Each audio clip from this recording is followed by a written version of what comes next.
et d'hystéroscopie à l'heure du see and treat. Donc le see and treat, c'est le fait en consultation de faire de l'hystéroscopie et du traitement de certaines pathologies et vers des indications réfléchies.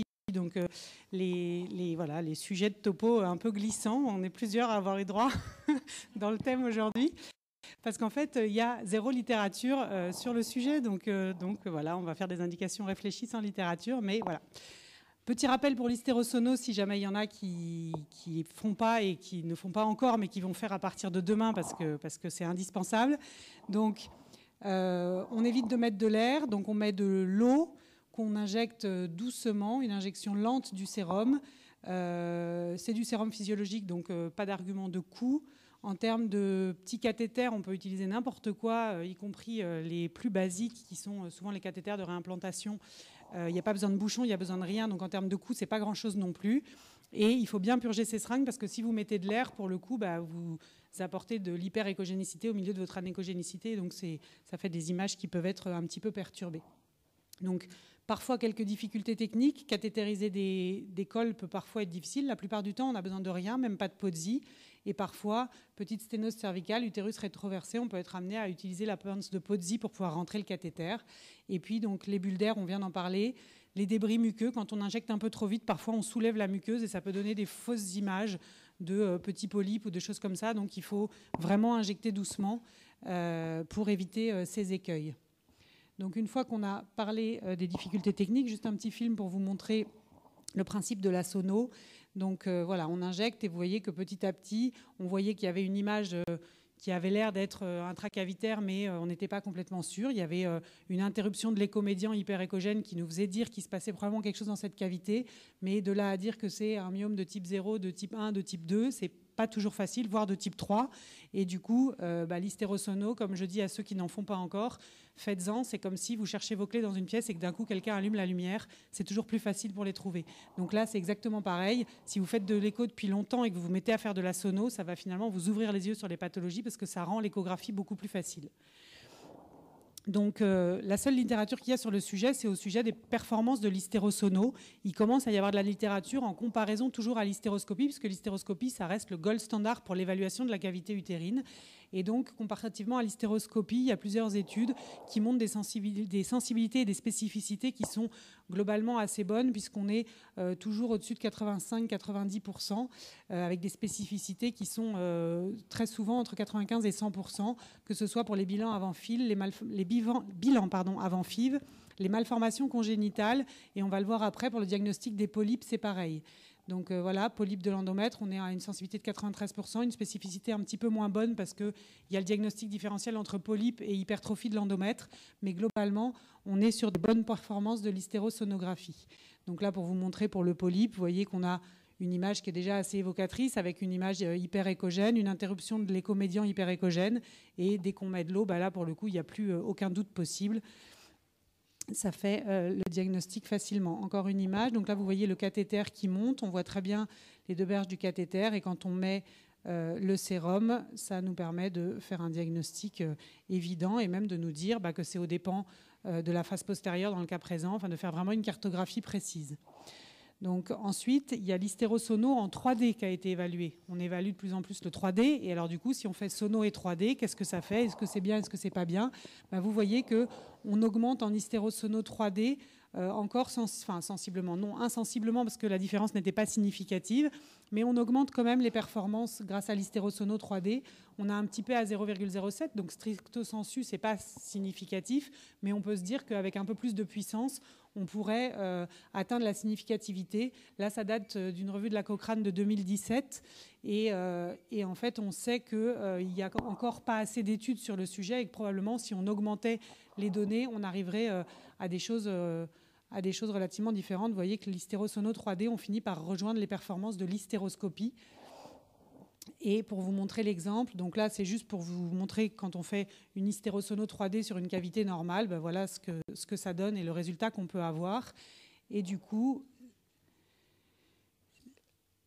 l'un par rapport à l'autre, c'était un peu l'objet de mon topo. Est-ce que ces examens sont interchangeables, équivalents? Est-ce qu'on peut se dire, moi je fais de l'hystéroscopie, donc j'ai pas besoin de faire de sono? Ou est-ce qu'on peut se dire, moi je fais de l'hystérosono, je fais pas d'hystéroscopie? L'idée du topo, c'était probablement un peu ça. Et encore une fois, donc pas de littérature. Donc du coup, on va revenir sur des choses factuelles. Donc là, par exemple, vous voyez qu'on a fait une sono 3D, on a fait une reconstruction, on a fait une hystéroscopie, et en fait, on voit exactement la même chose. Soyons clairs, là, le résultat est exactement identique. Donc là, on pourrait se dire, bah oui, finalement, ces deux examens sont équivalents. Je peux faire l'un ou l'autre en fonction de ce à quoi j'ai accès facilement. C'est parfait, ça me va bien. On va voir que la réalité n'est pas si simple. Et on va voir les pathologies les unes après les autres. Mais globalement, pour le diagnostic, quand on parle de métrorragie post-ménopausique, ben on voit que ce qu'on va voir en hystérosono, un épaississement de l'endomètre, un polype, ben finalement, c'est ce qu'on va voir en hystéroscopie. Là, ce n'est pas les mêmes malades, d'où la non-superposition, contrairement à tout à l'heure. Mais on voit qu'on a des images qui sont très, très simples. Mais les métrorragies post-ménopausiques, on en a parlé tout à l'heure, l'endomètre épaissi, etc., on va avoir besoin d'une biopsie. Donc biopsie, on a à notre disposition quoi? Soit la pipelle de Cormier, que j'ai remis au-dessus, soit des biopsies guidées par hystéroscopie en consultation. Donc ça se fait en consultation, on n'a pas besoin d'endormir la patiente, mais on va aller faire des biopsies qui vont être guidées et qui du coup vont être guidées sur les endroits que visuellement on va trouver les plus suspects. Et donc ça nous donne des résultats qui sont plus satisfaisants que la pipelle. Donc là, c'est juste un petit film pour vous montrer que ça se fait effectivement en consultation. On introduit une pince. Là, en l'occurrence, c'était une atrophie de l'endomètre, mais on a besoin d'une biopsie parce que cette patiente a saigné et qu'on préfère avoir une biopsie d'endomètre. Donc on vient faire une biopsie en consultation. On a biopsié. Là, en l'occurrence, ce n'était pas vraiment dirigé. C'est sous contrôle visuel, mais ce n'est pas vraiment dirigé dans le sens où on n'a pas de lésion suspecte. Mais si on avait une lésion suspecte, ça nous permet de diriger la biopsie sur cette lésion. Globalement, il y a une étude rétrospective canadienne qui montre que la spécificité est meilleure par hystéroscopie qu'à la pipelle à l'aveugle. Et nous, on a une série qui n'a pas encore été publiée, mais qui montrait 50% de contributivité avec la pipelle versus 82% avec les biopsies sous hystéroscopie. Contributivité, ça ne veut pas dire bénin, malin, etc. Ça veut juste dire on a pu conclure ou pas. On vous dit, votre biopsie, on ne peut pas conclure. Donc dans ces cas-là, on est obligé éventuellement d'aller au bloc opératoire faire des biopsies plus grosses. Et ça arrive une fois sur deux avec la pipelle, alors que ça arrive quand même assez rarement avec les biopsies sous hystéroscopie. Il n'y a pas de données de faisabilité, c'est-à-dire qu'on n'a pas de données pour savoir est-ce qu'on arrive plus facilement à faire une pipelle que des biopsies dirigées. L'hystéroscope est un peu plus gros que la pipelle, donc il y a probablement là un biais qui est le biais des patientes chez qui on n'a pas pu rentrer l'hystéroscope. Donc ça mériterait une étude prospective, mais qui n'a encore jamais été faite. Dans l'étude canadienne, il n'y avait pas cette donnée non plus. Donc pour les métrorragies post-ménopausiques, ce n'est pas basé complètement sur de la littérature, mais c'est dérivé de la littérature. Je pense qu'il y a une indication préférentielle à faire une hystéroscopie avec biopsie. Ça ne veut pas dire qu'il ne faut pas faire d'écho du tout, qu'il ne faut pas faire de sono du tout, mais ça veut dire qu'en tout cas, à un moment du parcours, il va falloir faire une hystéroscopie avec des biopsies. Donc peut-être autant s'affranchir de l'hystérosono dans cette indication et passer directement à l'hystéroscopie avec biopsie. Pour les synéchies, là, on voit une hystérosono qui nous permet de voir qu'il y a une synéchie, qu'il y en a même probablement plusieurs avec probablement une synéchie cervico-ismique associée, mais qu'on a un fond cavitaire normal. Ça, c'est très important parce qu'on va pouvoir dire à la patiente, oui, vous avez une synéchie, mais vous avez une synéchie de bon pronostic. On n'est pas dans la Sherman 4 où il n'y a plus de cavité du tout et où on part à l'aveugle. Là, on est sur une synéchie où quand on va avoir levé les premières synéchies, on va arriver dans une cavité normale. Et ça, en termes d'information pour la patiente, c'est important. Là, on voit qu'on est dans un cas plus complexe, mais où on voit quand même au fond les ostiums. Donc on a quand même l'impression qu'on va pouvoir restituer une cavité. Mais là, l'information ne va pas être la même que dans le cas précédent. Et là, l'hystérosono a toute son importance pour permettre cette information de pronostic avec la patiente. En hystéroscopie, on aura tendance à avoir ce genre de vision. Donc c'est sûr que pour donner un pronostic quand on voit ça, est-ce que derrière c'est collé tout du long ou est-ce que c'est juste une synéchie cervico-ismique? Difficile à dire sur ce simple examen.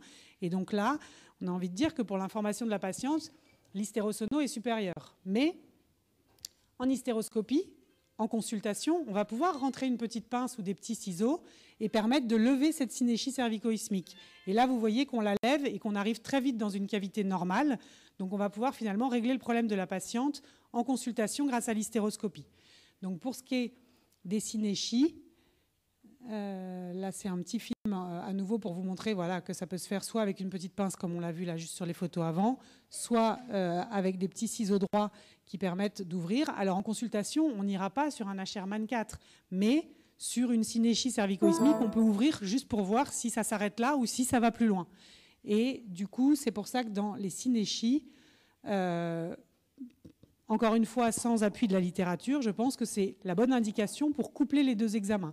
L'hystérosonographie qui nous permet de voir ce qui se passe derrière et l'hystéroscopie qui va éventuellement nous permettre de lever une petite synéchie cervico-isthmique ou alors même une synéchie unique intracavitaire. On va pouvoir la lever avec un petit coup de ciseau en consultation. Ça évite une anesthésie, ça évite une prise en charge au bloc opératoire.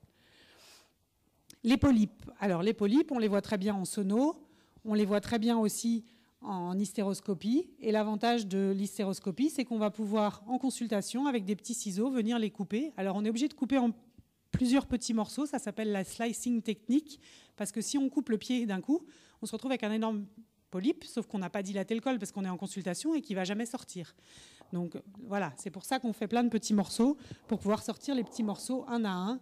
Et donc ça, c'est une des indications où il y a probablement un plus grand bénéfice à faire une hystéroscopie, parce qu'on va pouvoir éventuellement faire le traitement dans le même temps et éviter à la patiente un passage au bloc opératoire. Ou éviter l'hystérosono, puis l'hystéroscopie en consul pour venir l'enlever. Mais du coup, ça lui fait 2 examens, alors que là, elle peut n'en avoir qu'un. Ensuite, les myomes sous-muqueux. Donc les myomes sous-muqueux, on les voit très bien, que ce soit en hystéroscopie ou en hystérosono, on voit très bien le myome, on voit très bien son type, 0, 1, 2. Donc on aurait tendance à penser qu'il y a une équivalence des deux techniques pour faire le diagnostic de ces myomes intracavitaires, à composante intracavitaire. Mais là, par exemple, on est sur un myome de type 3. Si je fais une hystéroscopie, je vais conclure à une cavité normale. Mais cette dame, elle saigne. Si on lui fait une hystérosono, on voit qu'il y a un fibrome juste en arrière de l'endomètre et on sait qu'il peut être responsable de saignements irréguliers, même s'il n'est pas dans la cavité. Et donc là, on voit bien que pour la cartographie des myomes, on a quand même tout intérêt à voir ce qui se passe autour de la cavité pour pouvoir voir éventuellement des myomes de type 3, mais pour pouvoir aussi voir s'il y a d'autres fibromes et pouvoir les décrire. Grâce à la classification FIGO, mais ça je ne reviens pas dessus, ça fait assez longtemps, mais c'est vrai que l'hystérosono va nous permettre d'avoir à la fois un bilan cavitaire, mais à la fois un bilan complet de la pathologie myomateuse, ce que ne nous permet pas du tout de faire l'hystéroscopie. Donc pour les myomes sous-muqueux, il n'y a pas ou peu de cyantrite, hormis un mini-fibrome qu'on pourrait faire en traitement en consultation. Petit à petit, ça va probablement gagner en ampleur, on va faire de plus en plus de choses en consultation, mais aujourd'hui, on ne fait pas beaucoup de résection de myome en consultation, et donc il y a vraiment plus un bénéfice de l'hystérosono dans cette indication qui va nous faire une cartographie complète des fibromes, alors que l'hystéroscopie nous permettra de voir uniquement ce qui se passe dans la cavité. Les malformations utérines congénitales, là vous avez 2 images d'hystéroscopie où on peut se dire, en haut je pense que c'est une cloison, en bas c'est un bicorne parce que c'est plus large, c'est moins large. Alors ça, on oublie toutes ces spéculations parce que c'est de la spéculation. L'hystéroscopie, c'est comme l'hystérosalpingographie, ça ne permet pas de conclure sur une malformation utérine. Ça permet de dire là qu'il y a quelque chose, mais quoi, c'est impossible. Ça peut être un cloisonné en haut et en bas, ça peut être un bicorne en haut et en bas, et l'hystéroscopie ne nous permettra jamais de conclure. Encore une fois, il faut voir ce qui se passe autour, et là, l'échographie nous permet beaucoup plus facilement de conclure. Là, c'est une autre indication où on va avoir besoin de l'échographie. On arrive dans un utérus, on a un ostium au fond, on est sur un diagnostic d'utérus unicorne. Alors, il y a en plus une petite adénomiose, mais ça, c'est pas grave. Mais du coup, on est vraiment sur une corne unique. Est-ce qu'il y a une deuxième corne? Est-ce que c'est un bicorne et qu'on n'a pas trouvé le deuxième chenal pour nous permettre d'aller dans la deuxième corne?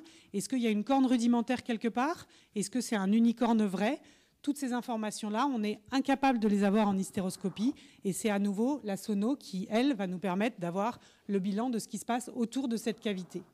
Donc voilà, là, est-ce que c'est un unicorne avec corne rudimentaire? Est-ce que c'est un unicorne simple?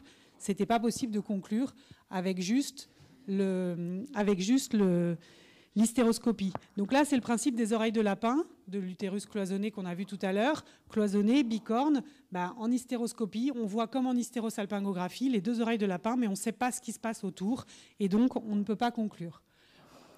Là, donc ça je viens de vous dire, même limite que l'hystérosalpingographie pour l'hystéroscopie, et du coup pour voir le myomètre adjacent, c'est vraiment en écho et en hystérosono qu'on va avoir la visualisation, dans ce cas-là d'une cloison, dans ce cas-là d'un bicorne, et là le diagnostic est évident, et c'est vraiment l'hystérosono qui va avoir la supériorité. Là on voit l'unicorne avec la corne rudimentaire, pareil, ça c'est inaccessible à l'hystéroscopie. Enfin, l'hystérosono va nous permettre, Là, ce n'est pas des sonos parce que c'est des images d'écho, mais l'hystérosono, on a l'image d'écho en plus. Et ça nous permet de donner toutes les informations utiles au chirurgien.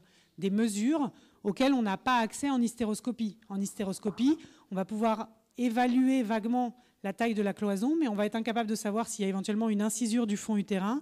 On va être incapable de savoir quelle est la distance interostiale vraie, la taille de la cloison. Et là, dans cet utérus U1, donc utérus de forme infantile, vous voyez qu'on a une hypertrophie du myomètre. Et cette hypertrophie, on ne peut pas la mesurer en hystéroscopie. En hystéroscopie, on va juste voir une cavité de petite taille, étriquée. On va avoir l'impression d'entrer dans un couloir au lieu d'entrer dans une cavité, mais on n'aura jamais accès à la mesure de la taille du myomètre. Donc pour les malformations congénitales, il y a a priori une supériorité à l'hystérosonographie qui est nette, puisqu'elle nous permet de faire des diagnostics de certitude, ce qui n'est pas le cas de l'hystéroscopie. Enfin, donc les ismocèles. Alors les ismocèles, on voit très bien là sur l'hystérosono qu'on a une déhiscence de la cicatrice. On voit très bien en hystéroscopie aussi. Pour faire le diagnostic, ça pose aucun problème. D'ailleurs, en général, les séries se basent sur l'hystéroscopie pour définir, parce que c'est le gold standard. C'est ce qui permet de faire le diagnostic dans 100% des cas. Mais en hystéroscopie, on est incapable de savoir ce qui reste comme mur résiduel. Et ça, c'est un élément qui est extrêmement important pour le choix du traitement. Donc, encore une fois, l'hystérosono va nous apporter des éléments qu'on n'aura pas en hystéroscopie, c'est-à-dire ce mur qui nous permet de choisir le traitement le plus adapté. Donc là, c'est la petite mesure D auquel on ne peut avoir accès qu'en hystérosono et auquel on n'aura jamais accès en hystéroscopie. Donc pour l'ismocèle, il y a probablement une supériorité de l'hystérosonographie par rapport à l'hystéroscopie. Maintenant, l'hystérosono, elle apporte d'autres éléments que n'apporte pas l'hystéroscopie, c'est la distensibilité. Alors oui, si on fait une hystéroscopie, il y a des moments où on va avoir l'impression d'être dans une cavité étriquée, on va se dire elle n'est pas très distensible, mais on n'a pas de moyen de l'évaluer vraiment. En hystérosono, quand on a un utérus en T, donc utérus U1, et ben celui-là, on voit bien qu'on lui a mis de l'eau, du sérum, pour faire une hystérosono, et on voit bien qu'avec la sono, on n'arrive pas à distendre cette cavité du tout. Pourquoi ? Parce qu'il y a le myomètre qui fait une chape de plomb de chaque côté et qui empêche la distensibilité. Donc là, effectivement, en hystéroscopie, on aurait vu une cavité de petite taille, mais là, on peut quand même clairement dire que la cavité est très très peu distensible, et ça donne des images aussi qui sont exploitables par tous avec la visibilité de la chape de plomb qu'on ne verrait pas en hystéroscopie. De la même manière, sur un utérus cloisonné, on voit que quand la cloison est très large, les cavités sont de petite taille, on a du mal à les distendre aussi, et ça c'est pareil, c'est beaucoup plus accessible à l'hystérosono. On revient sur les adénomioses, comme on a vu tout à l'heure dans les petits cas cliniques. Une adénomiose qui enserre complètement sa cavité, qui l'empêche de se distendre. Et donc, ça, c'est pareil. C'est une des indications où l'hystérosono va avoir un bénéfice et où on n'aurait même pas l'idée d'aller faire une hystéroscopie parce qu'il n'y a pas grand intérêt à aller voir l'aspect de cette cavité. Mais cependant, là, l'hystérosono nous apporte quand même l'élément de dire que la cavité n'est pas distensible. Mais on ne l'a fait que parce qu'on voit aussi le myomètre autour et qu'on peut poser notre diagnostic d'adénomiose. On ne fera pas une hystéroscopie dans cette indication. Pour résumer un petit peu ce qu'on vient de dire là, on fera du coup des hystéroscopies pour les métrorragies postménopausiques, pour les polypes, en première intention. On peut éventuellement, ce n'est pas une erreur de faire les deux, hein. Comme je vous dis, il n'y a pas de reco, il n'y a pas de choses comme ça, mais en tout cas, il faudra dans le parcours probablement faire une hystéroscopie en consultation. A contrario, pour les malformations utérines, que ce soit pour le diagnostic ou pour la distensibilité, on préférera une hystérosonographie. Pour les myomes, pareil, et pour l'adénomiose, comme on vient de le voir, le côté distensibilité de l'hystérosono va pouvoir être intéressant. Enfin, donc les synéchies, on l'a vu tout à l'heure, il y a un réel intérêt à combiner les deux examens. L'un qui va nous permettre de faire du CN-TRIT et l'autre qui va nous permettre d'avoir un pronostic en allant voir éventuellement de l'eau qui s'infiltrerait à un endroit où l'hystéroscope ne passerait pas. En pratique, il faut toujours avoir plusieurs flèches à son arc parce que c'est comme ça qu'on fait la meilleure médecine. On peut proposer différents examens dans différentes indications. Et puis même si là, je vous ai proposé différentes stratégies, il y a aussi des choses qui vont sortir de l'ordinaire et qui parfois vont nous faire nous dire on va confronter justement hystéroscopie et hystérosono et on va pouvoir, grâce à la combinaison des deux examens, avoir des conclusions plus précises. Voilà, je vous remercie de votre attention.